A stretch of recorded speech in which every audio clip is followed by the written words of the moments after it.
It's unconstitutional to have federal police roaming all over the United States, investigating crimes that are clearly only punishable at the state level and getting way out of their federal jurisdiction. But that really is only the tip of the iceberg. We've seen a continued federalization of local police through the federal funds. The federal government takes money from the state, then sends part of it back to the state with strings attached. And we now know that they're not just putting federal police in with local police departments. Via the threat integration centers that have been built in the last decade, they're also moving regular Army, National Guard, and of course FBI and C.I.A. Into these centers that are spying on the American people without warrants. Now they're integrating that with the National Security Agency through the Cyber Security Act, and Obama's first cybersecurity czar resigned, saying that this was an Orwellian takeover that violates the Fourth Amendment. That said, Barack Obama has now signed Executive Order 12,425, and this gives diplomatic immunity to agents of Interpol, the international police organization that originally started in Europe and has now grown to a planetary operation. You've all seen reported in the news the famous cases of UN diplomats beating people up, raping people, killing people, bringing drugs into the country, bringing laundered money into the country, running over people on the streets of New York, and the police are powerless to even stop them or question them, much less arrest them. And so now to have Interpol, this agent of the European Union, getting diplomatic immunity inside the United States, this makes them above the law, and is just a serious expansion of unconstitutional tyranny.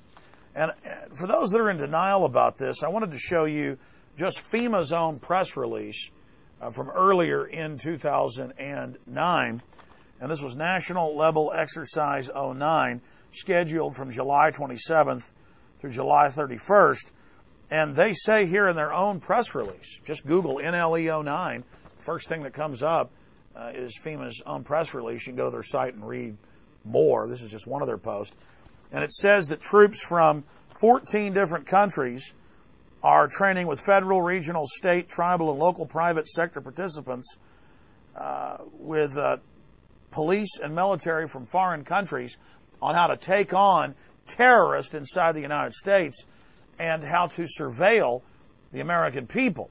And I also saw new reports this week out about Israeli police and Israeli military. This was in the Jerusalem Post, of all places, being liaisons in homeland security and working with the U.S. military, quote, for missions inside the United States. And the article from the Jerusalem Post says that they're going to assist and work with the military to, quote, fight terrorists inside the United States. This is all just completely unconstitutional. And I've read the Army War College reports. They've signed agreements with Canada and Mexico in the last 8 years to, quote, use foreign assets inside the United States during crises, during terrorist attacks, or during civil insurrection. And, of course, now in the last year and a half, the Pentagon has put out reports in the Army Times saying, yeah, we want to put 379,000 troops made up of different brigades as part of Brigade Homeland to deal with terrorists.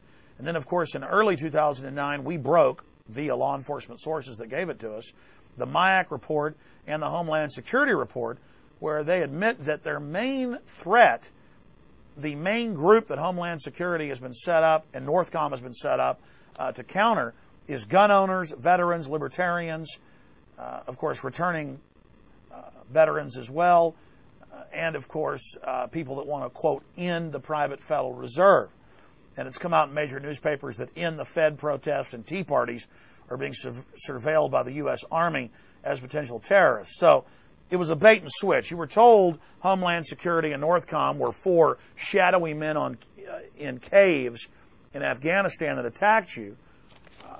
And when you actually get the internal documents, it's all about you, the American people, that don't want to go along with foreign offshore banks engaging in a private corporate takeover and looting of the United States. So just amazing things that are happening where foreign paramilitary police from Interpol and troops from foreign nations are training to take on the American people and have been given diplomatic immunity, literal above the law immunity. This is an absolute outrage, and this is the global corporate state giving its hired minions and goons and thugs literal godlike status, while the American people's basic constitutional rights are being decimated and being completely demolished. We'll continue to cover this information throughout Christmas and into the new year. The last decade, from 2000 to 2010, has been a nightmare for free peoples everywhere. A shroud of tyranny, an iron curtain of corruption is descending upon the planet. It comes in the guise of the left and the right, and it must be resisted. But I do hope that all of you do have a happy and healthy and safe holiday coming up with Christmas. I know that at the Copenhagen Summit, Christmas trees were banned, and in most public schools and government buildings, Christmas is banned as they train the public that we don't have any free speech or any rights in this country, and as our culture that's made this country so great is being dismantled.